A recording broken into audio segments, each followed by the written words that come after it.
अजमेर, जयपुर, भीलवाड़ा, शाहपुरा, कोटा, जोधपुर, टोंक, सवाई माधोपुर, नागौर, बीकानेर। राजस्थान के छोटे से शहर से लेकर बड़े शहर की खबर। आप राजस्थान के किस शहर से हो? चैनल दे रहा है प्रत्येक विधानसभा में अपनी टीम। चैनल में जुड़ने के लिए व्हाट्सएप करें सोशल मीडिया के जी प्लेटफॉर्म पर।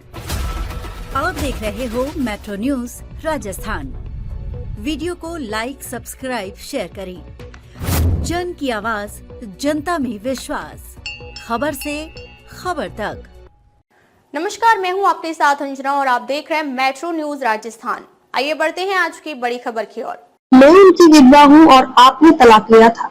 करिश्मा कपूर से एचसी में तीखे सवाल। संपत्ति विवाद को लेकर हुई सुनवाई में दिल्ली हाई कोर्ट ने पत्नी प्रिया कपूर से संजय की संपत्तियों की एक सूची दाखिल करने को कहा है। हालांकि जस्टिस ज्योति सिंह की पीठ ने संजय की संपत्तियों पर यथास्थिति बनाए रखने का तुरंत आदेश देने से करिश्मा कपूर के एक्स हस्बैंड को और दिवंगत संजय कपूर की संपत्ति विवाद मामले में दिल्ली हाई कोर्ट ने उनकी मौजूदा पत्नी प्रिया कपूर को समन जारी किया है। सुनवाई के दौरान प्रिया कपूर के वकील ने करिश्मा कपूर का जिक्र करते हुए कहा कि संजय कपूर से अलग होने के बाद वह पिछले 15 साल से कहीं दिखाई नहीं दी।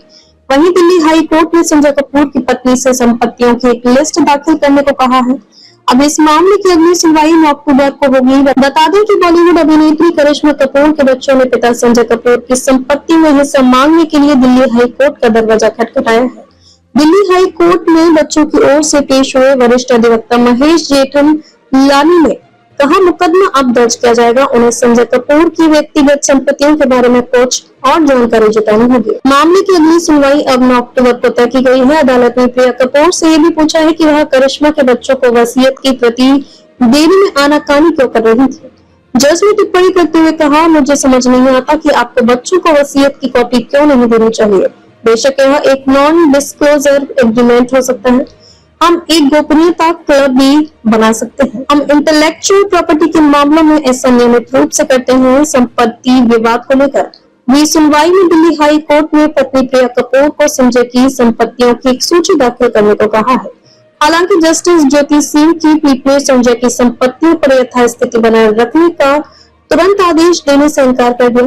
प्रिया की ओर से वरिष्ठ अधिवक्ता राजीव नयन ने यह तर्क दिया था कि यह मुकदमा सुनवाई योग्य नहीं है और आगे भी कहा कि मुकदमा दायर करने से 6 दिन पहले दोनों बच्चों को ट्रस्ट से 1900 करोड़ रुपए की संपत्ति दी गई थी। संजय की मां रानी कपूर ने भी वसीयत की वैधता पर सवाल उठाया। रानी के वकील ने कहा, यह कुछ अविश्वसनीय रूप से गलत है। 10,000 करोड़ रुपए की संपत्ति मेरी होनी चाहिए थी। मैं 80 साल की हूँ। दिल्ली हाई कोर्ट में हो रही सुनवाई के दौरान प्रिया कपूर के वकील राजीव नयन ने कहा कि संजय कपूर की मौत पोलो खेलने के दौरान हुई थी। प्रिया कपूर का पक्ष रखते हुए उनकी वकील नयन ने अदालत से कहा, ऐसा नहीं है कि ये लोग सड़क पर आ गए हैं।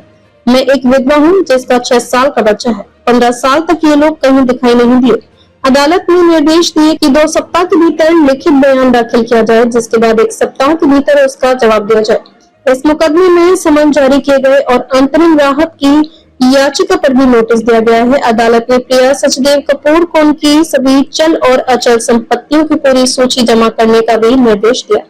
करिश्मा कपूर और संजय कपूर ने 2003 से 2016 तक यानी 13 साल तक शादीशुदा जिंदगी बताई, जिसके बाद उनका तलाक हो गया। उनके एक बेटा और एक बेटी है। बच्चों ने अपनी मां के माध्यम से यह तर्क दिया है कि इस साल जून में यूनाइटेड किंगडम में उनके पिता की अचानक मृत्यु के बाद प्रिया कपूर ने उन्हें संजय कपूर की संपत्ति से गलत तरीके से वंचित कर दिया है। इस मुकदमे में प्रिया कपूर, उनके नाबालिग बेटे, उनकी मां रानी कपूर और वसीयत की कथित निष्पादक को श्रद्धा सोनी मारवाह को प्रतिवादी बनाया गया है। इस विवाद का मुख्य केंद्र 31 मार्च 2025 की एक वसीयत है, जिसमें कथित तौर पर संजय कपूर की पूरी निजी संपत्ति प्रिया कपूर को दी गई है। अब तक के लिए बस इतना ही। फिर मिलते हैं एक ऐसी ही बड़ी खबर के साथ। तब तक के लिए नमस्कार और देखते रहिए मेट्रो न्यूज राजस्थान। अगर आपको वीडियो पसंद आई हो तो लाइक करें व शेयर करें। ऐसे लेटेस्ट अपडेट पाने के लिए बेल आइकन प्रेस करना ना भूलें। अगर आप हमें फेसबुक या फिर इंस्टा के माध्यम से देख रहे हैं तो हमारे पेज को फॉलो जरूर करें। धन्यवाद।